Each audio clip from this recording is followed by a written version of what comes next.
Hi guys, welcome to another video. If you are new to my channel, my name is Alyssa and I am so glad you are here. If you like this video, please consider clicking the little red subscribe button below and the little notification bell so you don't miss any of my future videos. So last weekend, I went to a local VegFest. So when I first went vegan, there were no VegFests really around to speak of.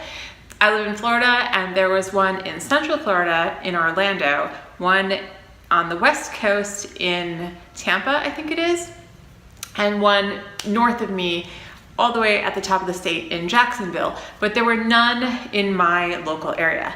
And in the last few years, a lot have been popping up, which is amazing and totally exciting. And this year, there was a brand new one that was just about a half a mile from my house.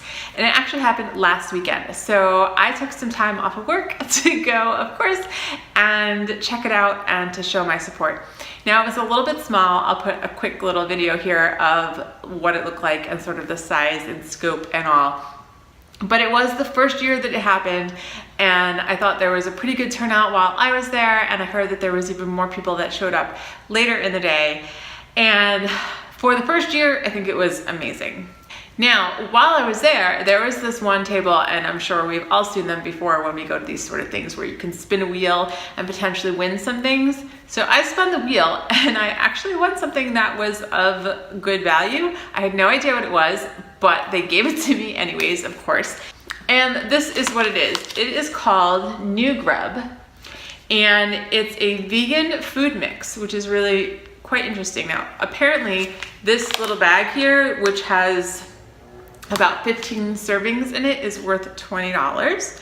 And what it is a powder, you can see in there, that you mix with water, and then from that you can make a few different things. So they actually had, next to the booth where you could win this, they had samplings of this, but I didn't try it because I wanted to try it and show you guys on here first. So I think it's a relatively new company and it's a really interesting concept. So basically the ingredients are just sprouted chickpea flour, pink Himalayan salt, organic beet flour, organic spices, including garlic, onion, and parsley. And that's pretty much all of the information that there is on here. There is the nutrition facts, which I will tell you it's 3 tablespoons dry per serving, 80 calories per serving, 1.5 grams of fat, 310 milligrams of sodium, 13 carbohydrates, 5 protein.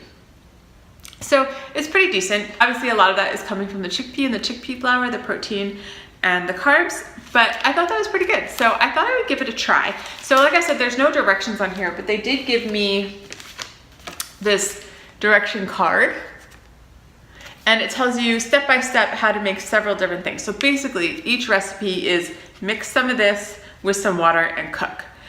So you can make burgers, meatballs, vegan tacos, or a vegan crumble. And it's actually made locally to where I am here in South Florida. It's actually made in the same town that I just moved from, which is pretty interesting. And they do have a website, so I will put a link to the website down below if you want to look into them further. So I thought what I would do is try the vegan crumble, because basically it's just this mix with water. Some of the other recipes say, like for the meatballs, add breadcrumbs, or for the tacos, add taco seasoning. And I wanted to give it like a true, honest evaluation of what I thought. So since the vegan crumble is just this plus water, I thought that is what I would make. And then I put it over like sort of a taco salad. So that is the plan. I'm gonna record it all for you and let you know how it turns out. Here we go. Okay, so I thought first I would show you the ingredients that I'm going to be using to make my dinner. So this is just the package of the NuGrub close up that I was telling you about, and there's a look at the macros and the ingredients. And like I said, it's just this powder that you mix with water. So I don't have water here, but I'm showing you also a close-up of the card and how it says you just mix the powder with some water and cook. Simple as that. And there are those suggestions that they give to you as to what you can do with the product. So I decided I'm going to make a taco salad. So here is my lettuce all chopped up. And then I thought I would saute up some peppers and onions. I don't love the frozen peppers, but I had some on hand and that was all I had. And there was the red onion. And then I'm going to chop up some tomatoes. All I have is these Juno bites. There's a little leftover avocado and nutritional yeast, because what would a vegan taco salad be without nutritional yeast? So there are my ingredients. So I decided to make a double serving because I thought 80 calories and just 5 grams of protein didn't seem like all that much. So there was a close-up look of the powder once I opened the bag, and it really does smell like taco seasoning. And I'm putting 6 tablespoons here because 1 tablespoon dry is a serving. And there's another close-up look of the powder because you can't have too many close-up looks of the powder, right? Now the ingredients for each of these recipes said to put 1 cup of the powder with 3/4 of a cup of water, but I didn't want to make that much, so I'm just sort of eyeballing it. It did say to pour it into a pan like a pancake, so I'm sort of making it into what I think would be a pancake batter consistency. And you can see there it turns kind of pink. I think that's from the beetroot powder. I didn't know why it was turning pink when I was making it until I read the ingredients to you guys before when I was telling you about the product. So I'm glad I know now why it turned pink. And then, like I said, they said to make it like a pancake. And so there I am just pouring it into a preheated pan. They did say to oil the pan, but I don't really like using oil, so I didn't use any oil, which, you know, is up to you. It might have changed the consistency a little bit.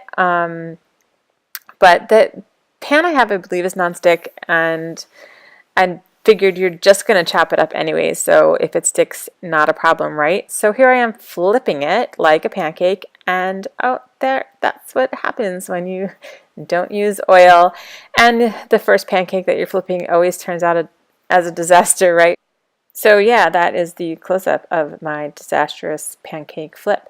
But like I said, I'm just going to chop it up anyways, so what does it matter? So I let it cook a little bit longer on the stove. You saw those tomatoes appear in the background because I was cleaning up and putting stuff away as I was cooking it, and there I am just chopping it up.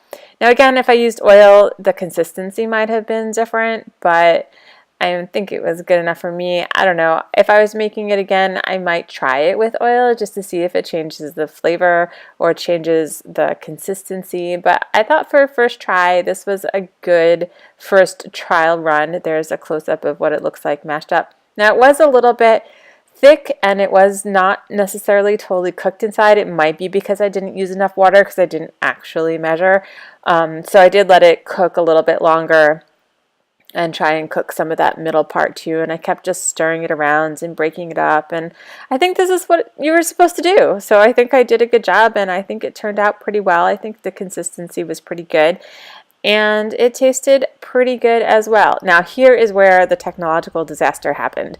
I meant to show you me cooking up the peppers and onions, and then I thought I was recording as I put the whole beautiful salad together.